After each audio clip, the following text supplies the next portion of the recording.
सब लोगों को मेरी तरफ से नमस्ते। जय मसीह की। मैं अरुण जैन हरियाणा रोहतक से आपके सम्मुख परमेश्वर के कुछ अच्छी बातों को, परमेश्वर के कुछ सुसमाचारों को आपके सम्मुख लेकर आया हूँ। आशा करता हूँ कि आप सब लोग इस वचन को ध्यान से सुने और परमेश्वर आपके जीवन में इस वचन के द्वारा बात करें। मैं जानता हूँ कि बहुत से लोगों के पास वचन सुनने का समय नहीं होगा, लेकिन फिर भी मैं आपसे विनती करता हूँ कि परमेश्वर का वचन आप सुने। हो सकता है कि ये वचन हमारे जीवन में कुछ लाभदायक हो सकता है इस वचन के द्वारा आपको कुछ सीखने को मिले, क्योंकि परमेश्वर का वचन कभी भी व्यर्थ नहीं जाता, वो प्रभावशाली होता है। इसलिए मैं आप सब लोगों से विनती करता हूँ कि इस वचन को ध्यान से सुने, चाहे वो प्रभु यीशु मसीह को मानते हों या फिर नहीं मानते हों। तो वचन शुरू करने से पहले मैं सभी लोगों के लिए प्रार्थना करना चाहता हूँ, ताकि परमेश्वर का वचन आप सब लोगों के जीवन में कार्य करे। हमारे सर्वशक्तिमान, दयालु, एकमात्र जीवित परमेश्वर प्रभु जी, आपका धन्यवाद करते हैं प्रभु आज के दिन के लिए कि आपने हमें तैयार किया है। प्रभु जी, आपके वचन से बात करने के लिए, आपके बेटे बेटियों को वचन सुनने के लिए और प्रभु सुनाने के लिए आपने हमारे हृदयों को खोला है प्रभु जी। पिता परमेश्वर, हम प्रार्थना करते हैं आपके वचन प्रभु जो भी आज बोले जाएं प्रभु, आपके वचन उन लोगों के लिए हो सच में जिन लोगों को इस वचन की आवश्यकता है, और प्रभु उनके हृदय पर कार्य करे, उनका जीवन बदले। प्रभु जी, हम धन्यवाद करते हैं कि आपने अपने वचनों के द्वारा वायदे किए हैं और वायदों को आप पूरा करें प्रभु जी। धन्यवाद करते, धन्यवाद के साथ सारी आदर महिमा आपके नाम को देते हुए प्रार्थना प्रभु यीशु मसीह के नाम से मांगते हैं। सुनो और पिता कबूल कीजिए, आमीन। तो आज का वचन शुरू करने से पहले मैं कुछ बातें बताना चाहता हूँ कि परमेश्वर का वचन कभी भी हमें धर्म बदलने के लिए नहीं सिखाता है। परमेश्वर सभी के लिए चाहता है कि सब लोग शांति प्राप्त करें, सब लोग आनंदित रहें। इसलिए परमेश्वर का वचन हम सब लोगों को आनंदित रहना सिखाता है और खुशी में अपना जीवन जीना सिखाता है। तो आज का वचन हम लेना चाहते हैं मत्ती की पुस्तक, उसका 11 अध्याय और 28 वचन से। बहुत से लोग इस वचन को जानते होंगे, लेकिन कुछ लोग इस वचन को नहीं भी जानते। तो मैं वचन को पढ़कर सुनाकर उन लोगों के लिए बोलना चाहता हूँ। वचन में लिखा है कि मसीह ने स्वतंत्रता के लिए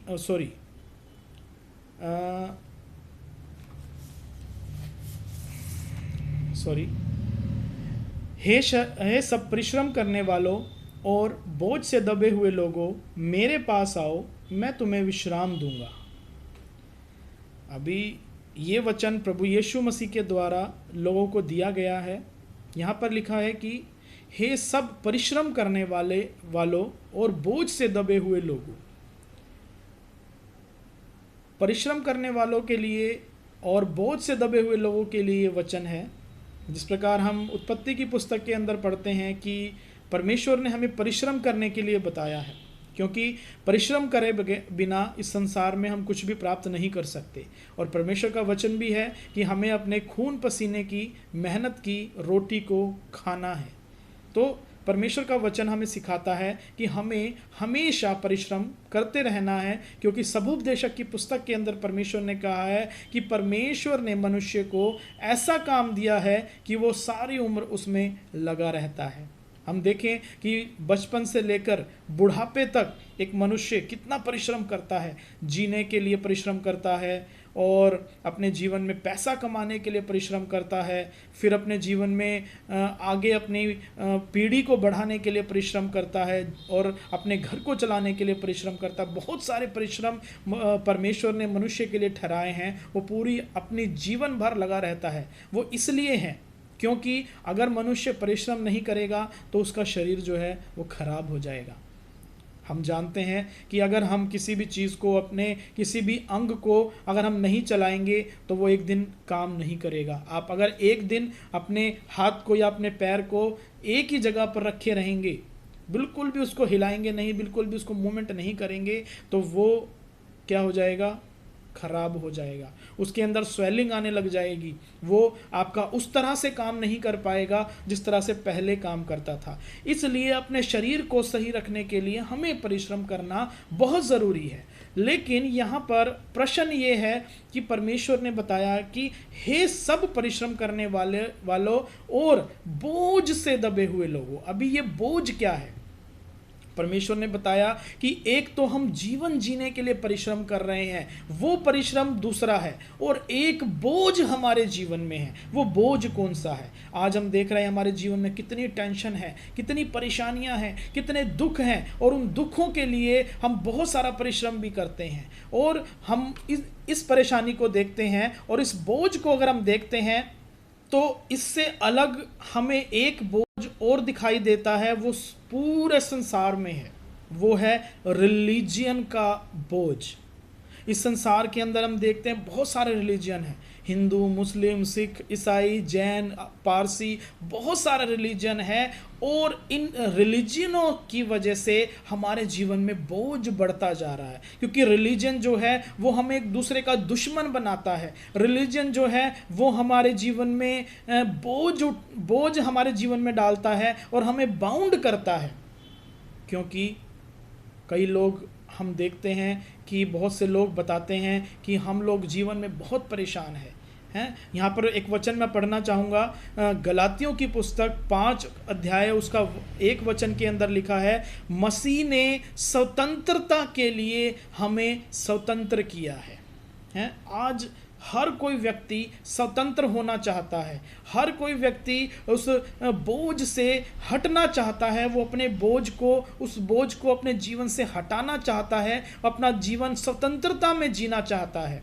तो यहाँ पर परमेश्वर हमें बताता है कि प्रभु यीशु मसीह ने तुम्हें स्वतंत्रता के लिए स्वतंत्र किया है। प्रभु ने कहा है कि जो बोझ से दबे हुए लोग हैं, जो परिश्रम करने वाले लोग हैं, जिनके जीवन में शांति नहीं है, जिनके जीवन में परिश्रम भी कर रहे हैं और बोझ भी जिनके जीवन में है, उनको प्रभु यीशु मसीह ने कहा है कि तुम मेरे पास आओ।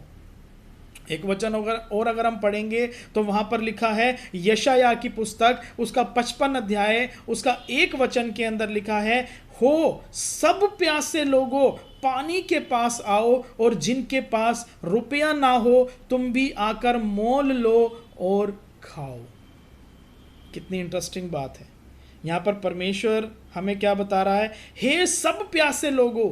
यहाँ पर उस प्यास की बात नहीं हो रही है, यहाँ पर पानी की प्यास की बात नहीं हो रही है, यहाँ पर उस शांति की प्यास की बात हो रही है जो मनुष्य अपने जीवन में ढूंढ रहा है। यहाँ पर उस प्यास की बात हो रही है जो मनुष्य आज सच्चाई के लिए, आज प्रेम के लिए, उस शांति के लिए अपने जीवन में प्यासा है। बहुत से लोग आत्महत्या कर लेते हैं, बहुत से लोग अपने जीवन में शांति को ना ढूंढकर, शांति को ना पाकर वो अपने जीवन को खत्म करना चाहते हैं। बहुत से लोग आज जीवन में इतना डिप्रेशन में है, इतना अपने जीवन में परेशानियों में है कि उनके पास कोई और रास्ता नहीं है। बहुत से लोग गरीबी में अपना जीवन बिता रहे हैं। लेकिन यहाँ परमेश्वर का वचन हमें बताता है कि जितने भी प्यासे लोग हो तुम मेरे पास आओ। उसके बाद लिखा है कि पानी के पास आओ, और जिनके पास रुपया ना हो।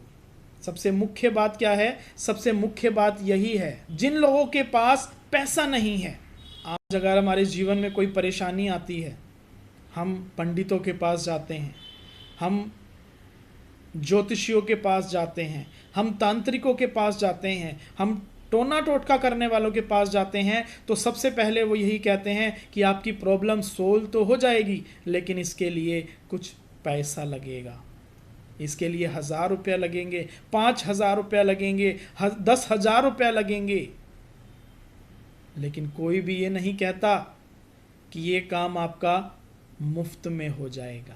लेकिन परमेश्वर का वचन आज हमें बताता है कि जितने भी प्यासे लोग हैं, जिनके जीवन में प्यास है, शांति की प्यास है, जो अपने जीवन में सच्चाई को ढूंढ रहे हैं, जो अपने जीवन में परमेश्वर को ढूंढ रहे हैं, जो अपने जीवन में एक प्रेम को ढूंढ रहे हैं, वो लोग, उन लोगों को आज परमेश्वर कहता है कि हे सब प्यासे लोगों, तुम पानी के पास आओ, और जिनके पास रुपया ना हो तुम भी आकर मोल लो और खाओ। हालेलुया। ये कैसा परमेश्वर है कि जो जिनके पास रुपया नहीं है उनको भी कहता है कि तुम भी आओ और खाओ और पियो। परमेश्वर हमसे कुछ नहीं चाहता। परमेश्वर हमारे जीवन में हमें सिर्फ खुश देखना चाहता है। परमेश्वर हमें हमारे जीवन में आनंद में देखना चाहता है। परमेश्वर चाहता है कि सारा संसार आनंदित रहे, सारा संसार शांति में रहे। लेकिन बहुत से लोग ये कहते हैं कि अगर परमेश्वर सच में ऐसा है तो आप सब लोग जाइए, जो लोग दुख में हैं, जो लोग झुग्गी झोपड़ी में रहते हैं, जो लोग मेडिकल में हैं, उनके पास जाइए। लेकिन यहाँ पर वचन में लिखा है कि प्यासे लोगों पानी के पास आओ। उन लोगों को पानी के पास आना है। क्या कभी कुआं प्यासे के पास जाता है? नहीं जाता है।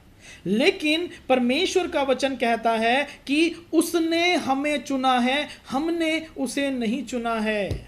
सच में जो कुआं है वो पानी के पास जाता है। परमेश्वर आपके पास जरूर आता है। परमेश्वर का वचन आपके पास आज आया है। परमेश्वर आज आपको बुला रहा है कि आज सबसे पहले मैं तुम्हारे पास आया हूं, अब तुम्हें मेरे पास आना है, तुम्हारी बारी है। और परमेश्वर कहता है जिनके पास रुपया नहीं है, जो गरीब हैं, जिनके पास खाने के लिए कुछ नहीं है, जिनके पास कुछ भी नहीं है, जिनके पास कपड़े भी नहीं है, तुम मेरे पास आओ। हम देखते हैं कि आज समाज के अंदर, संसार के अंदर जिन लोगों के पास पैसा है सिर्फ उन लोगों को बुलाया जाता है। जिनके पास धन है उन लोगों को आदर सम्मान दिया जाता है। जिन लोगों के पास रुपया है, धन है और गाड़ियां हैं और बंगले हैं, उन लोगों को सब लोग इज्जत देते हैं। लेकिन यह सर्वशक्तिमान परमेश्वर, ये सारे संसार को बनाने वाला परमेश्वर कहता है कि जितने गरीब लोग हैं, जितने भूखे लोग हैं, जितने प्यासे लोग हैं, जिनके पास रुपया नहीं है, वो कहता है कि वो लोग मेरे पास आओ। क्योंकि वचन में लिखा है कि तुमने सेंत मेंत पाया है, तुम भी लोगों को सेंत मेंत दो। अगर मैंने सेंत मेंत पाया है, सेंत मेंत का अर्थ है मुफ्त में, फ्री में, मैंने परमेश्वर की शांति को, उसके उद्धार को, उसके प्रेम को मैंने फ्री में पाया है, तो मैं आप लोगों को पैसे में उसको कैसे बेच सकता हूं? मेरा कोई फर्ज नहीं है। मेरा कोई भी मैं कौन होता हूं उस परमेश्वर के वचन को पैसों में बेचने वाला? मैं परमेश्वर के वचन को फ्री में आप लोगों को देना चाहता हूं। आप लोगों तक परमेश्वर की सच्चाई को, उसकी शांति को, उसके प्रेम को मैं फ्री में आप लोगों तक पहुंचाना चाहता हूं। क्योंकि मैंने शांति पाई है, मैंने उद्धार पाया है, मैंने अपने जीवन में उस परमेश्वर के प्रेम को महसूस किया है। परमेश्वर ने जो मुझसे प्रेम किया है मैंने कभी भी नहीं किया। मैं हमेशा अपना जीवन पाप में बिताता था, मैं अपना जीवन हमेशा गलत कामों में बिताता था। मैंने कभी भी उस परमेश्वर की तरफ मुड़कर नहीं देखा, मैं कभी भी उस परमेश्वर को अपनाना नहीं चाहता था। लेकिन वो परमेश्वर एक दिन मेरे पास आया है। उस परमेश्वर ने मुझे बुलाया है। वचन में लिखा है, प्रकाशित वाक्य की पुस्तक के अंदर लिखा है कि वो द्वार पर खड़ा हुआ खटखटाता है और वो चाहता है कि वो तुम्हारे साथ बैठकर भोजन करे। ऐसा कौन सा परमेश्वर है जो आज हमारे द्वार पर, हमारे हृदय के द्वार पर खड़ा हुआ खटखटा रहा है? वो कह रहा है कि मैं तुम्हारे हृदय में आना चाहता हूं, मैं तुम्हारे घर में आना चाहता हूं, मैं तुम्हारे साथ बैठना चाहता हूं, मैं तुम्हारे साथ बैठकर भोजन करना चाहता हूं, मैं तुम्हारे साथ बैठकर संगति करना चाहता हूं। ऐसा कोई परमेश्वर नहीं है। लेकिन एक परमेश्वर है, वो है खुदावन प्रभु यीशु मसीह, जो हमारे लिए अपने आप को कुर्बान करके हमारे पापों के लिए अपने आप को कुर्बान करके उस सूली पर चढ़ गया। और हमें वो बुलाता है कि हे बोझ से दबे हुए लोगों, हे परिश्रम करने वाले लोगों, तुम मेरे पास आओ, मैं तुम्हें विश्राम दूंगा। अब यहाँ पर एक वचन में हम पढ़ेंगे यूहन्ना की पुस्तक उसका 6 अध्याय उसका 37 वचन के अंदर अगर हम पढ़ेंगे तो वहाँ लिखा है, जो कुछ पिता मुझे देता है वह सब मेरे पास आएगा, और जो कोई मेरे पास आएगा उसे मैं कभी ना निकालूंगा, क्योंकि मैं अपनी इच्छा नहीं वरन अपने भेजने वाले की इच्छा पूरी करने के लिए स्वर्ग से उतरा हूँ। प्रभु का धन्यवाद हो। आज हर कोई अपनी इच्छा पूरा करना चाहता है। आज सब कोई चाहता है कि लोग मुझे माने, लोग मेरी जय जयकार करें, मेरा आदर सम्मान करें। लेकिन यहां परमेश्वर कहता है, प्रभु यीशु मसीह कहता है कि मैं अपनी इच्छा नहीं वरन अपने भेजने वाले की इच्छा पूरी करना चाहता हूं। उसको भेजने वाला कौन है? वो सर्वशक्तिमान परमेश्वर है, और उसने अपने बेटे प्रभु यीशु मसीह को इस धरती पर भेजा है कि वो उसकी इच्छा को पूरा करे। आज सब लोग क्या चाहते हैं कि लोग हमारे पाँव को छुए, वो हमें गले में माला पहनाएं, वो हमें ऊंचे स्थानों पर बिठाएं। लेकिन प्रभु यीशु मसीह ने अपने चेलों के पैर धोए। प्रभु यीशु मसीह ने क्या किया? प्रभु यीशु मसीह ने अपने चेलों के पैर धोए। प्रभु यीशु मसीह इतना दीन हो गए, अपने चेलों को बचा लिया और खुद को पकड़वाकर सूली पे चढ़ा दिया। ऐसा प्रेमी परमेश्वर है ये, ऐसा खुदावन प्रभु यीशु मसीह है, खुदावन का बेटा है ये, कि जिसने अपनी इच्छा को पूरा करने के लिए नहीं वरन उस परमेश्वर की, अपने पिता की इच्छा को पूरा करने के लिए सब काम किए हैं। उसने अपनी अभिलाषा को पूरा नहीं किया। इस संसार में आकर उसने शादी नहीं की। इस संसार में आकर उसने ऐसा कोई काम नहीं किया जो आज इस संसार में हम देखते हैं बहुत से लोग कर रहे हैं, लेकिन उसने ऐसा कोई भी काम नहीं किया। उसने अपनी इच्छा को पूरा नहीं किया। उसने सिर्फ और सिर्फ अपने भेजने वाले की, उस परमेश्वर की इच्छा को पूरा किया है। उसके बाद हम एक वचन और हम पढ़ते हैं तो लिखा है मत्ती की पुस्तक उसके 23 और 4 के अंदर, 23 अध्याय उसके 4 वचन में, वे ऐसे भारी बोझ को जिनको उठाना कठिन है बांध कर उन्हें मनुष्यों के कंधों पर रखते हैं, परंतु स्वयं उसे अपनी उंगली से भी उठाना नहीं चाहते, वो सरकाना भी नहीं चाहते। आज हम संसार में बहुत से ऐसे लोगों को देखते हैं जो अपने विधि और रीति रिवाज लोगों को बताते हैं। बहुत से पंडित हैं, बहुत से ज्योतिषी हैं, उस समय के शास्त्री और फरीसी जो लोग होते थे उनके विषय में ये बात कही गई है। आज भी वे शास्त्री और फरीसी हैं जो अपने आप को व्यवस्था का बताते हैं कि हमें व्यवस्था पता है, हम ज्योतिषी हैं, हम फरीसी हैं, हमें सब कुछ पता है। और उनके विषय में लिखा है कि वो लोग क्या है, इस ऐसे भारी भरकम बोझ को जिनको उठाना कठिन है बांध कर उन्हें मनुष्यों के कंधों पर रखते हैं। मेरे प्रियो, आज हमारे संसार के अंदर ऐसी अंधविश्वास वाली बातें हम देख रहे हैं। तरह तरह की विधियां हम लोग अपने जीवन में देखते हैं, अपने आसपास देखते हैं कि लोग जो हैं वो अपने लोगों को ऐसी भारी भरकम काम लोगों को देते हैं।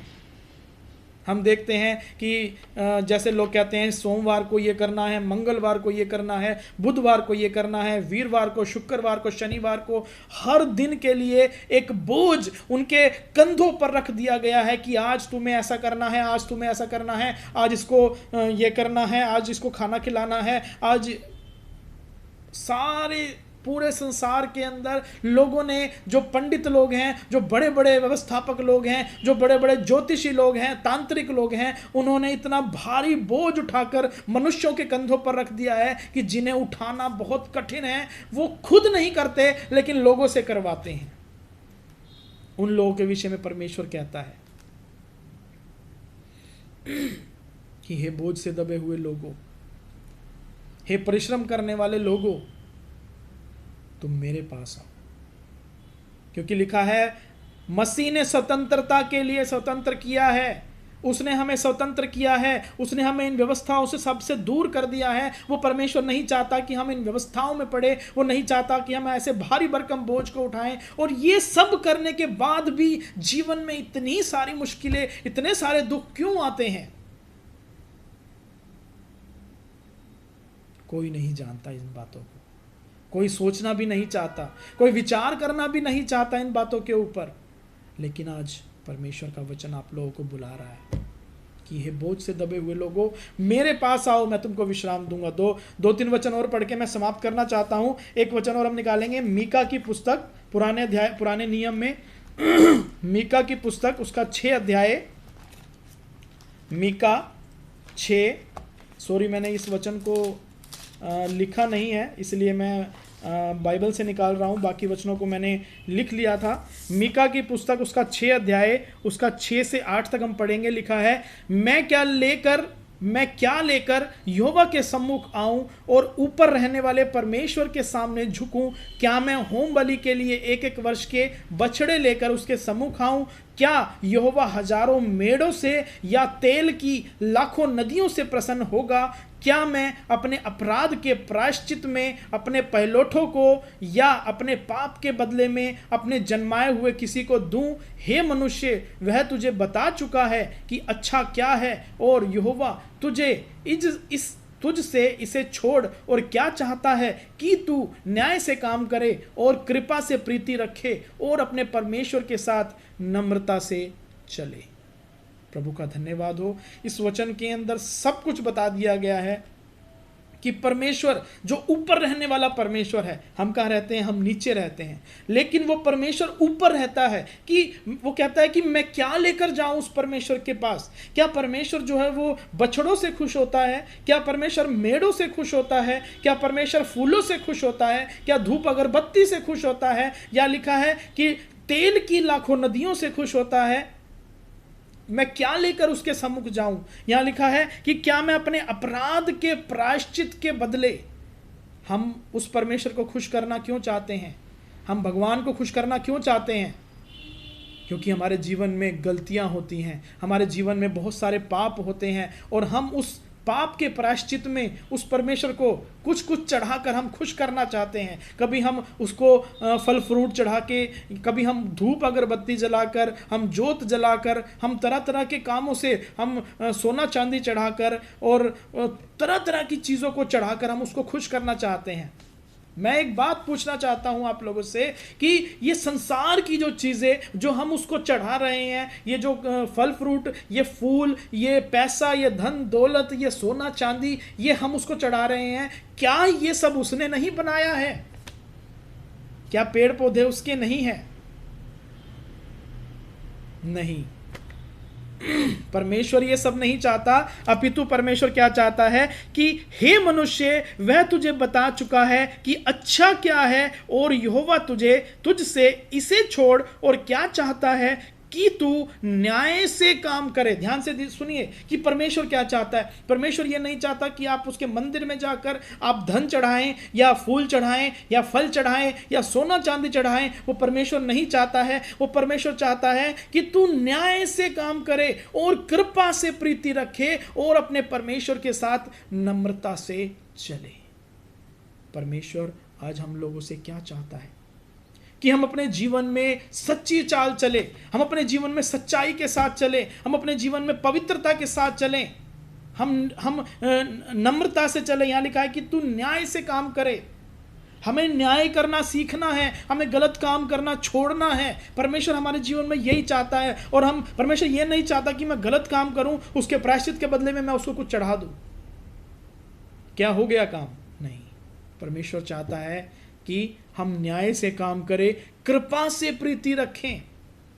कृपा, हमें दूसरों पर कृपा करनी है। हमें परमेश्वर को वो चीज़ चढ़ाने के बदले किसी गरीब को देना है, उससे खुश होना है और अपने परमेश्वर के साथ नम्रता से चलना है। उस परमेश्वर के साथ नम्रता के साथ चलना है, उस परमेश्वर से प्रेम रखना है। परमेश्वर हमारे जीवन में ये चाहता है। क्या आज हम सब लोग ये काम कर रहे हैं? नहीं कर रहे। एक वचन और हम पढ़ेंगे, यशायाह की पुस्तक, उसका 66 अध्याय, यशायाह की पुस्तक, उसका 66 अध्याय और उसका 1 और 2 वचन लिखा है, यहोवा यूं कहता है, आकाश मेरा सिंहासन और पृथ्वी मेरे चरणों की चौकी है। तुम मेरे लिए कैसा भवन बनाओगे और मेरे विश्राम का कौन सा स्थान होगा? यहोवा की यह वाणी है, ये सब वस्तुएं मेरे ही हाथ की बनाई हुई है, इसलिए ये सब मेरी ही है, परंतु मैं उसी की ओर दृष्टि करूंगा जो दीन और खेदित मन का हो और मेरा वचन सुनकर थरथराता हो। हालेलुया। अब यहाँ पर परमेश्वर ने इस बात के विषय में भी एक क्वेश्चन पुट किया है कि तुम मेरे लिए क्या बनाओगे? आकाश मेरा सिंहासन है। उसने बताया है कि जो आकाश है वो मेरा सिंहासन है और पृथ्वी मेरे चरणों की चौकी है। इसका मतलब कि परमेश्वर की लंबाई इतनी है कि वो बैठता स्वर्ग में है, बैठता आकाश में है और अपने पैरों को पृथ्वी पर रखता है। फिर लिखता है, तुम मेरे लिए कैसा भवन बनाओगे, मेरे विश्राम का कौन सा स्थान बनाओगे?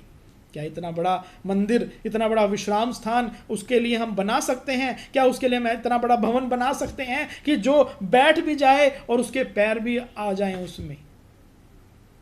हम उस ऐसे महान परमेश्वर को छोटे छोटे मंदिरों में, छोटी छोटी चीज़ों में हम ढालने की उसको कोशिश कर रहे हैं। परमेश्वर का वचन हमें बताता है कि आकाश मेरा सिंहासन है और पृथ्वी मेरे चरणों की चौकी है। तुम मेरे लिए कैसा भवन बनाओगे और मेरे विश्राम का कौन सा स्थान होगा? यहोवा की यह वाणी है, ये सब वस्तुएं मेरे हाथ की बनाई हुई है। ये बात सच है।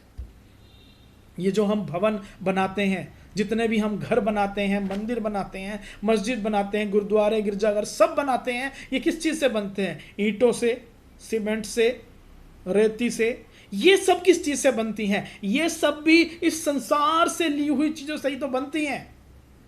अगर परमेश्वर ये सब चीज़ें हमें ना देता तो क्या हम ये सब चीज़ें बना सकते थे? नहीं। परमेश्वर कहता है कि ये सब चीज़ें मेरे हाथ की बनाई हुई है, इसलिए ये सब मेरी ही है, परंतु मैं उसकी ओर दृष्टि करूंगा। आप ध्यान से सुनिए इस बात को कि परमेश्वर क्या चाहता है, हम क्या कर रहे हैं। हम जो कर रहे हैं वो परमेश्वर चाहता है कि ये सब चीज़ें मेरी है, मैं इन सब चीज़ों को नहीं चाहता। लेकिन लिखा है, परंतु मैं उसी की ओर दृष्टि करूंगा जो दीन और खेदित मन का हो। हमें अपने मन को दीन करना है, हमें अपने आप को दीन करना है, परमेश्वर के सामने दीन करना है। हे बोझ से दबे हुए लोगों, तुम मेरे पास आओ, मैं तुम्हें विश्राम दूंगा। धन्य है वो जो दीन है, क्योंकि परमेश्वर उससे खुश होता है, परमेश्वर उसको दिखाई देता है, परमेश्वर के राज्य में वो स्थान पाता है। परमेश्वर आज कहता है कि परंतु मैं उसकी ओर दृष्टि करूंगा जो दीन और खेदित मन का हो और मेरा वचन सुनकर थरथराता हो। आज लोग परमेश्वर के वचन सुनकर क्या करते हैं? हंसते हैं। उनको परमेश्वर के वचन से कोई फर्क नहीं पड़ता। लेकिन परमेश्वर का वचन कहता है कि मैं उससे खुश होता हूं, मैं उससे प्रसन्न होता हूं, मैं उसकी ओर दृष्टि करता हूं जो मेरा वचन सुनकर क्या है? थरथराता है। आज लोग सोचते हैं कि मैंने मंदिर बना दिया, मैंने मस्जिद बना दिया, मैंने गुरुद्वारा बना दिया और मैंने गिरजाघर बना दिया, तो चर्च बना दिया, तो क्या है, मैं धर्मी बन गया हूं। परमेश्वर ये नहीं कह रहा कि ये सब चीज़ें मत बनाइए। परमेश्वर कहता है ये सब चीज़ें बना के हमने कोई बड़ा काम नहीं किया है, ये सब चीज़ें तो मेरी बना दी हुई हैं। आप वो चीज़ बना के दिखाइए जो आप अपने आप से बनाएंगे। समझ रहे हैं बात को? अगर मान लीजिए मैं एक घर बना रहा हूँ, तो घर के लिए मुझे ईंट की ज़रूरत है, मुझे सीमेंट की ज़रूरत है, मुझे रेत की ज़रूरत है और बहुत सारी चीज़ों की ज़रूरत है। आप एक भवन बना के दिखाइए जिसमें आप खुद जिस चीज़ को आप खुद क्रिएट करके और उससे भवन बना सके। क्या ऐसा बना सकते हैं? अगर आप लकड़ी से भी बनाएंगे तो वो भी पेड़ों से आएगी, अगर आप पत्थरों से बनाएंगे तो वो भी इस संसार से लिए जाएंगे। ऐसी वस्तु से बनाइए जो संसार की ना हो। क्या आप कर सकते हैं ऐसा? नहीं कर सकते। आज लोग इन सब चीज़ों से भवन बनाकर सोचते हैं कि हमने परमेश्वर के लिए, हमने उस भगवान के लिए बहुत बड़ा काम किया है। लेकिन परमेश्वर कहता है कि मैं इन सब चीज़ों से खुश नहीं होता, मैं उसकी ओर दृष्टि करता हूँ जो दीन मन का है, जो खेदित मन का है और मेरी वचन सुनकर क्या है? थरथराता है। मेरा वचन सुनकर डरता है, मेरे वचनों से डरता है, मेरी आज्ञाओं से डरता है, मेरे वचन को पूरा करता है, मेरी आज्ञाओं पर चलता है। मैं उसकी ओर दृष्टि करता हूँ। तो मेरे प्रियो, मैं आप लोगों को वचन के द्वारा एक आखिरी वचन मैं बताना चाहता हूँ इब्रानियों की पुस्तक, उसका 4 अध्याय हम निकालेंगे, 4 अध्याय उसका 1 वचन लिखा है। 4 अध्याय 1 वचन के अंदर, इसलिए जबकि उसके विश्राम में प्रवेश करने की प्रतिज्ञा अब तक है, तो हमें डरना चाहिए, ऐसा ना हो कि तुम में से कोई जन उससे वंचित रह जाए। परमेश्वर आज क्या कहना चाहता है कि उसके विश्राम में प्रवेश करने की प्रतिज्ञा, परमेश्वर ने एक वायदा किया था कि मैं लोगों को विश्राम में प्रवेश करवाऊंगा, मैं अपने लोगों को विश्राम स्थान में, अपने विश्राम में प्रवेश करने के लिए उनके लिए दिन ठहराऊंगा। तो यहाँ पर परमेश्वर का वचन हमें बता रहा है कि उसकी जो प्रतिज्ञा है, उसके विश्राम में प्रवेश करने की प्रतिज्ञा, उसके स्वर्गीय राज्य में प्रवेश करने की प्रतिज्ञा, उसके उद्धार को पाने की प्रतिज्ञा, उसकी शांति को पाने की प्रतिज्ञा अब तक है। क्या मतलब है? वैलिडिटी, जिसको हम इंग्लिश में वैलिडिटी बोलते हैं। कि मान लीजिए कि हमने कोई रिचार्ज कराया अपने मोबाइल के अंदर और उसकी 1 महीने की वैलिडिटी थी, लेकिन वो अपने आप बढ़कर वो 1 साल की हो जाती है, तो हम कितना खुश होंगे कि हमें क्या है, रिचार्ज नहीं कराना पड़ेगा, हमें पैसे खर्च नहीं करने पड़ेंगे, हमें चिंतित नहीं होना पड़ेगा, हैं? इसका मतलब क्या है? उसको उस विश्राम में प्रवेश करने की जो प्रतिज्ञा थी, उस विश्राम में, उस स्वर्गीय राज्य में प्रवेश करने की जो प्रतिज्ञा थी, उसका जो प्रॉमिस था, वो अब तक वैलिड है। This is the good news. ये हमारे लिए खुशखबरी है कि उस परमेश्वर को मानने के लिए उसके दरवाजे अभी तक खुले हुए हैं। तो परमेश्वर का वचन कहता है कि हमें डरना चाहिए। क्यों डरना चाहिए? कि कहीं अगर वो ख़त्म हो जाती तो, अगर वो वैलिडिटी ख़त्म हो जाती तो वो समय अगर ख़त्म हो जाता तो, कि उसकी प्रतिज्ञा जो है वो ख़त्म हो जाती तो। लेकिन हमें इस बात से आनंदित होना है कि उसकी जो प्रतिज्ञा है वो अब तक है। ऐसा ना हो कि तुम में से कोई जन उससे वंचित रह जाए। आज परमेश्वर का वचन हमें बुला रहा है और हमें बता रहा है कि हम उससे वंचित ना रह जाएं। ये वैलिडिटी अभी है। ये प्रॉमिस जो परमेश्वर ने किया था पूर्व काल से, आदि काल से, जो परमेश्वर ने एक प्रॉमिस किया था, प्रभु यीशु मसीह के द्वारा एक प्रॉमिस किया था, उसकी वैलिडिटी अभी तक है। मेरे प्रियो, मैं आप लोगों को यही बताना चाहता हूँ कि परमेश्वर हमारे जीवन में आज चाहता है कि हम सब लोग उसके पास आएं। जो अपने जीवन में उदास में हैं, जो अपने जीवन में दुख में हैं, परेशानियों में हैं, जो रिलीजन में फंसे हुए हैं, जो रिलीजन के बोझ तले दबे हुए हैं, जो गरीब हैं, जिनके पास अपने दुखों को दूर करने के लिए किसी तांत्रिक को या किसी पंडित को या किसी को भी देने के लिए पैसा नहीं है, जिसके पास कुछ भी नहीं है, वो परमेश्वर के पास आना है। क्योंकि परमेश्वर हमें बहुत कुछ देना चाहता है। परमेश्वर हमें प्रोस्पर करना चाहता है। परमेश्वर हमारे जीवन में ऐसी ऐसी आशीष देना चाहता है कि हमने कभी अपने जीवन में नहीं सोची होगी। ये मेरा एक्सपीरियंस है। मेरे जीवन में जब मैं परमेश्वर पे विश्वास करने लगा तो मेरे जीवन में मैं दुख में था, बहुत परेशानी में था। मेरे जीवन में इतना दुख था, इतना डिप्रेशन में था मैं। लेकिन जब मैं परमेश्वर को मानने लगा, जब मैं परमेश्वर को पर विश्वास करने लगा, जब मैं परमेश्वर की इस आज्ञाओं को मानने लगा, जब मैं परमेश्वर के पीछे चलने लगा, तो परमेश्वर ने मेरे जीवन में अद्भुत कार्य किए। इतने अद्भुत कार्य किए हैं कि उसका उदाहरण है कि आज मैं आप लोगों के सामने बैठा हुआ हूं। अगर आज मैं जिंदा हूं तो खुदावन प्रभु यीशु मसीह की वजह से जिंदा हूं। अगर वो यीशु मसीह नहीं होता तो आज मैं जिंदा नहीं होता। क्योंकि 2 नहीं 3 बार मैंने सुसाइड करने की कोशिश की है, लेकिन हर बार मेरे कानों में एक आवाज़ आती थी कि तुझे अभी सुसाइड नहीं करना है, कुछ समय के बाद तू सुसाइड कर सकता है। 3 बार मैंने सुसाइड करने की कोशिश की है, लेकिन हर बार परमेश्वर ने मुझे रोक दिया। और जब वो आवाज़ आती थी, मुझे नहीं पता था कि वो आवाज़ कहाँ से आ रही है, लेकिन जब मुझे वो आवाज़ आती और मैं प्रभु के पास आता तो परमेश्वर मुझे यही बताता था कि परमेश्वर का आपके जीवन से एक मकसद है। सच में परमेश्वर ने हर किसी के लिए एक मकसद निर्धारित किया है।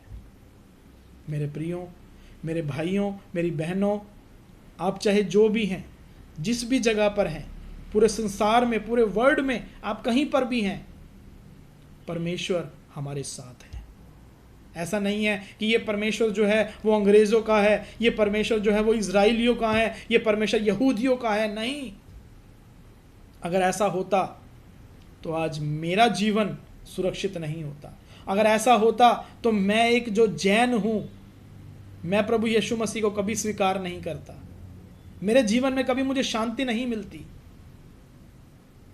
तो मैं आप सब लोगों से हाथ जोड़कर मैं यही विनती करता हूं कि जितने भी भाई और बहन दुख में हैं, जो बोझ से दबे हुए हैं, उन लोगों के लिए मैं आप रिक्वेस्ट करना चाहता हूं कि प्रभु यीशु मसीह के पास आइए, क्योंकि परमेश्वर का वचन कहता है कि चख कर देख कि वो कैसा भला है। जब तक हम टेस्ट नहीं करेंगे, टेस्ट एंड सी, चक्कर तो देखना ही है। अगर आपके सामने कोई सब्जी रखी हुई है, जब तक आप उसको टेस्ट नहीं करेंगे तब तक आपको पता नहीं लगेगा। कई बार ऐसा होता है कि कुछ सब्जी की जो दिखने में जो है वो बहुत अच्छी होती है, लेकिन जब आप उसे खाएंगे तो वो अच्छी नहीं लगती है। शायद वो जली हुई हो या वो 10 दिन पुरानी हो, बासी हो, लेकिन उसकी शक्ल अच्छी है। लेकिन कुछ चीज़ें जो हैं वो शक्ल से अच्छी नहीं लगती हैं, लेकिन जब आप उसको टेस्ट करके देखोगे, आसपास के जो लोग होते हैं वो हमें कहेंगे कि नहीं, इसको नहीं खाना, ये अच्छी नहीं है, ये बेकार है। आपके आसपास के लोग आपको बताएंगे कि ये चीज़ अच्छी नहीं है। लेकिन किसी की बात को मानकर नहीं, लेकिन अपने आप खुद उस चीज़ को टेस्ट करके ज़रूर देखना है। तब आपको उसके स्वाद का पता लगेगा, तब आप और लोगों को भी बता सकते हो कि इसका टेस्ट कैसा है। मेरे प्रियो, मैंने टेस्ट करके देखा है प्रभु को, परमेश्वर को। मुझे वो शहद से भी मीठा लगा है। इसीलिए मैं आप लोगों के सामने बैठकर इस बात को बता रहा हूं कि सच में वो परमेश्वर बहुत भला है। आइए, उसको चखिए और अपने जीवन में शांति पाइए। तो आइए, मैं आप सब लोगों के लिए प्रार्थना करना चाहता हूं। मैं अपने शब्द को, अपने मैसेज को ख़त्म करना चाहता हूं और आप सब लोगों के लिए प्रार्थना करना चाहता हूं। आइए। हमारे सर्वशक्तिमान दयालु परमेश्वर, धन्यवाद प्रभु, आपने मौका दिया, आपने अवसर दिया पिता परमेश्वर कि आपके वचन से कुछ बोलने के लिए। प्रभु जी, यदि फिर भी कोई मिस्टेक हुई हो, कोई गलती हुई हो, प्रभु जी क्षमा करना, क्योंकि हम मनुष्य हैं प्रभु जी, और मनुष्य रूप में प्रभु जी गलतियां हो जाती हैं। पिता परमेश्वर, हम प्रार्थना करते हैं प्रभु उन लोगों के लिए जो प्रभु इस समय आपके वचन को सुन रहे हैं, आपके वचन को जिन्होंने सुना है, इस मैसेज को जिन्होंने सुना है, प्रभु जी प्रार्थना करते हैं उन लोगों के लिए। पिता परमेश्वर, आपका वचन उनके जीवन में, उनके हृदय में कार्य करे, ताकि सच में जो बोझ से दबे हुए लोग हैं प्रभु, जो परेशानी में लोग हैं प्रभु जी, वो प्रभु शांति प्राप्त करें, आपके वचन को ग्रहण करें प्रभु, आपके समीप आएँ और पिता परमेश्वर आपको अपना उद्धारकर्ता स्वीकार करें, क्योंकि पिता परमेश्वर इस संसार का अंत निकट है प्रभु जी। सच में पिता परमेश्वर, बहुत से लोग ऐसे हैं जो प्रभु भारी भरकम बोझ को प्रभु लोगों पर डालते हैं और खुद अपने आप प्रभु थोड़ा सा भी उस बोझ को अपनी उंगली से सरकाना भी नहीं चाहते।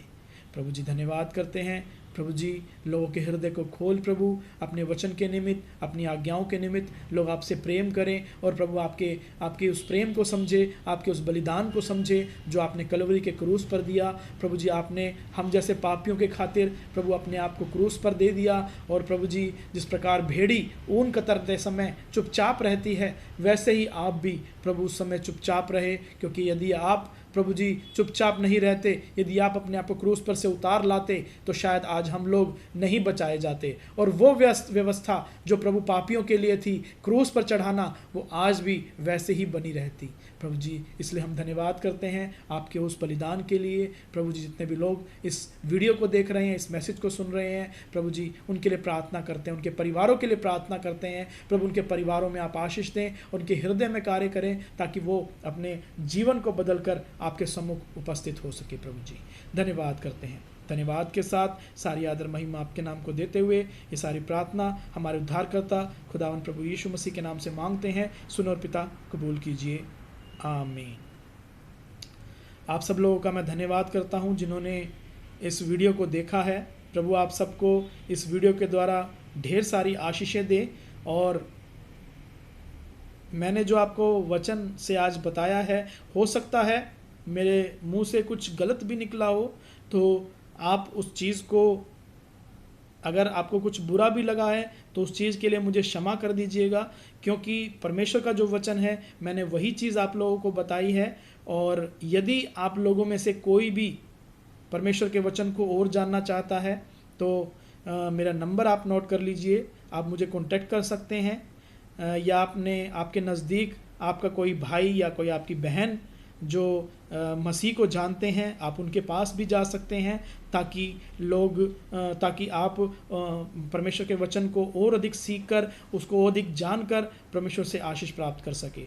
मेरा नंबर है 8950822812।